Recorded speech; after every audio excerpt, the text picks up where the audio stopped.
Hello and welcome to a review of the LEGO Ninjago Ice Dragon Attack. This was a set released in the second wave of Ninjago in 2011, part of the Golden Weapon saga, and I think it's really interesting for a few reasons.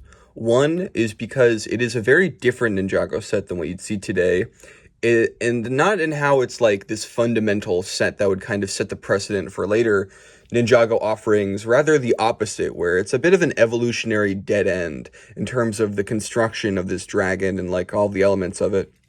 And also, it's interesting to view Ninjago just like it's any other LEGO theme. You know, this is very similar to the kind of offering you get from Power Miners or something. You know, not exactly like a mining vehicle, but say something like the Crystal King.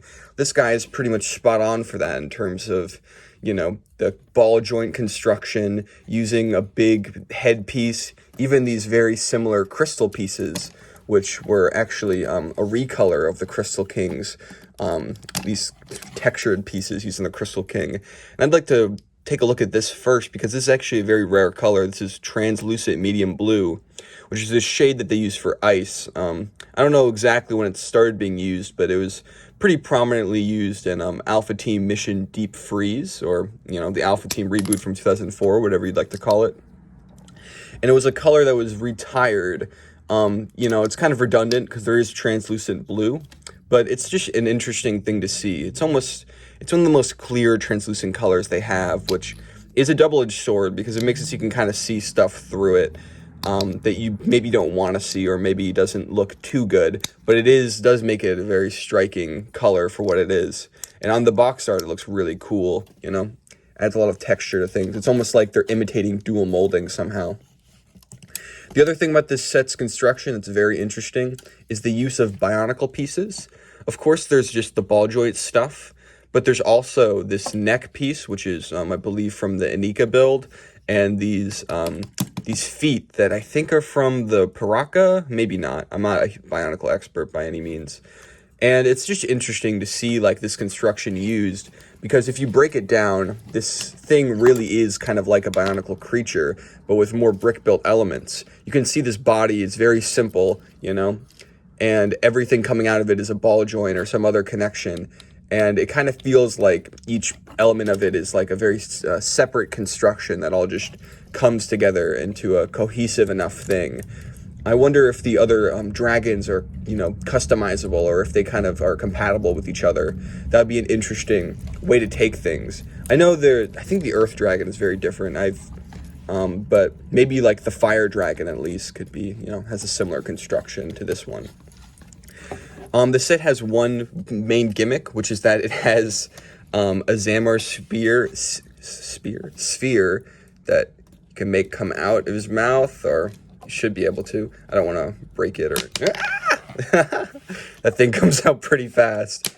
Yeah, just a very silly, interesting gimmick. Very, very much of the times. They were putting these like Zamor spheres in a lot of sets around 2009. You know, 2011 is a little bit, you know, late for this kind of feature to be in there, but it still makes sense. I think it was in the Build-A-Zerg as well. Just like a very common thing you see in a lot of the LEGO sets at this time.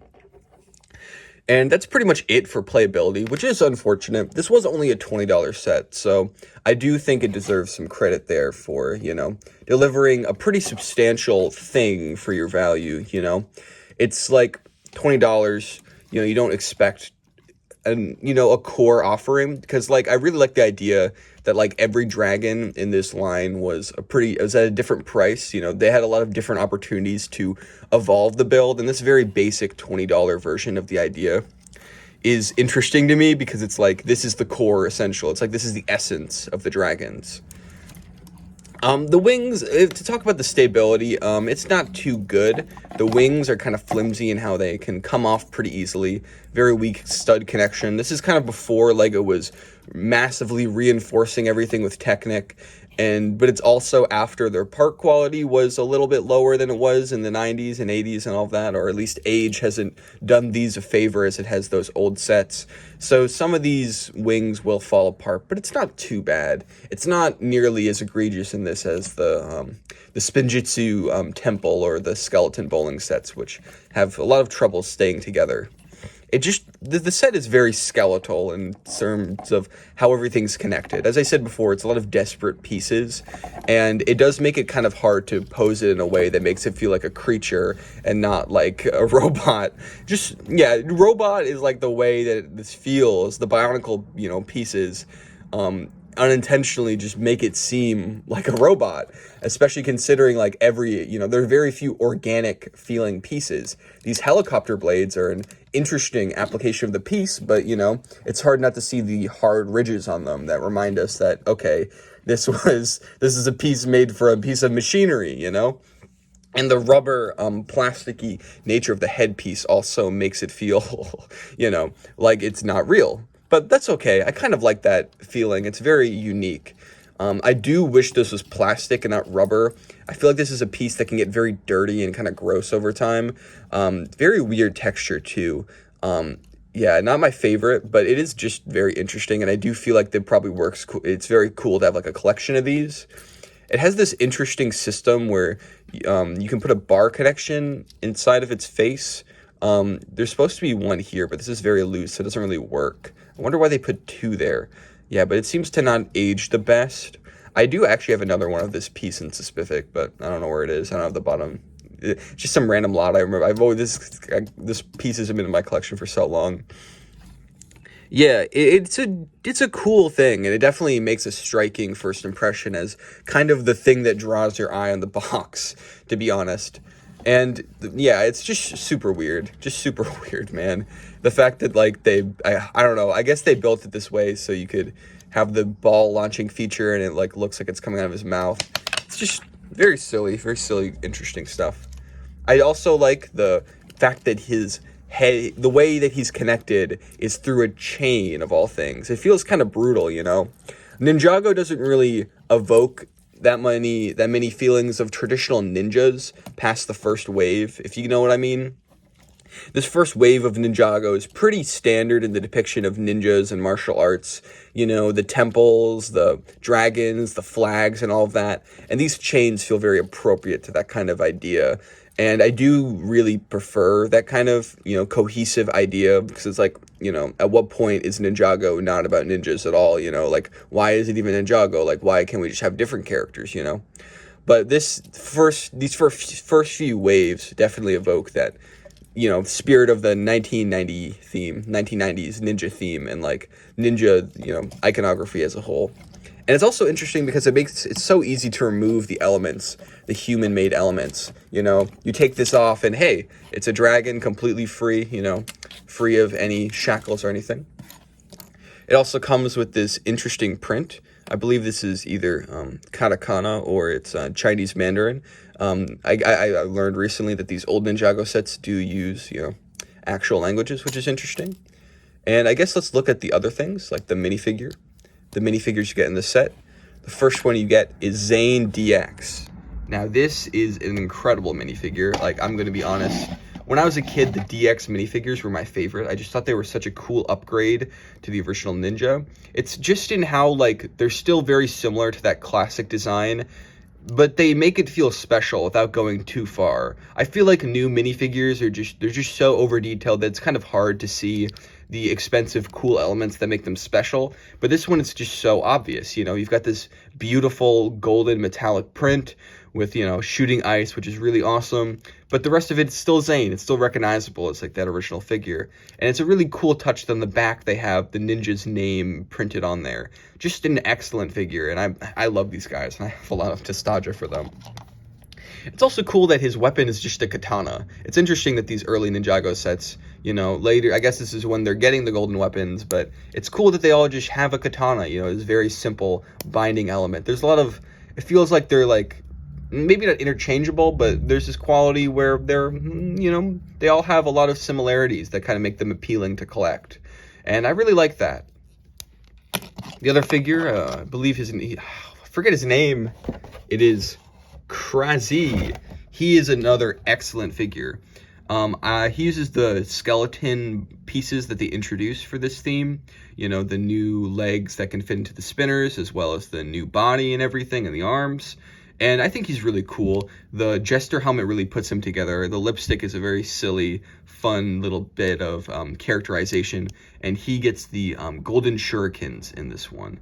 And these are also really interesting pieces for what they are. You get 3 of them, which is cool. You know, they are small, so it's nice to get a few of them. Yeah, he's cool. I like him. I like him. That's really all there is to say about the set. It's a pretty simple set for what it is, but it definitely does inspire interesting feelings.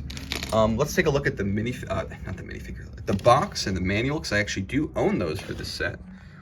First, the box. This is actually a really nice box for what it is. I think the Ninjago sets early on had a very striking graphic design and visual image that, you know, it's pretty clean, like especially considering how busy Ninjago boxes would become, and like, you know, how Lego boxes don't really scream the way this one does, you know. Maybe that's just nostalgia, but it's just how I feel. Sorry, let me adjust this a little bit. And we have some interesting stuff on pretty much every side of this box. Zane DX. We've got on the back, we've got an interesting build. I really like this, where it's like, first, you know, you got your action scene and, you know, different pose. The ice shooter, I love all the arrows there. We get this fun illustration of Zane DX. It's interesting, as like nunchucks for some reason. And I really love these little graphics that show the collectibles in the series and be like, oh, look, you get this one. That stuff is so fun, and it really makes kids, you know, think about like, oh, I want to get all of them, like that collector mentality. Sorry. I also have the manual. These early Ninjago manuals are actually pretty cool. They have a bit of that old school Lego flavor, and how, you know, most of it's just standard normal stuff. But there's a surprising amount of random advertisements and images at the end, especially in the Ninja Temple set. You see all these first wave, I guess this was the first wave, or maybe it's the second wave. These early Ninjago sets, the Shinjitsu Temple. It's actually interesting because Cole doesn't come in that one. Zane comes in that one. I don't know if that was a change or misunderstanding or something. Maybe it's just they wanted to put them wherever they felt like. And Zane's already in there, so I guess that makes sense. This skeleton set's pretty interesting. It doesn't feel real. I've never seen this one in real life. I love the way that the skeletons are marching from the temple. I guess it makes sense that it's like, you know, you got 2 halves, 2 sides of the same coin almost. And all these illustrations of the characters, it's kind of funny. All of them are normal except for Zane DX. Maybe Zane DX is the only like DX one in the first wave. I'm not 100% sure. These illustrations are very nostalgic. I really like them. They're awesome. I love the very simple green, you know, in the background, the different colors and the effects. It almost looks like concept art. And then we have stuff for the spinners, interestingly enough. I actually loved this set a lot when I was a kid, the starter set. I'd play that with my sister all the time. I tried to collect all the spinners. Yeah, it was very fond memories with that one. I remember this guy. I was kind of coping because I wanted a different ninja, or I wanted a different character, and he was the only one at the store. I remember thinking like, oh, he has a golden bone. That's pretty cool.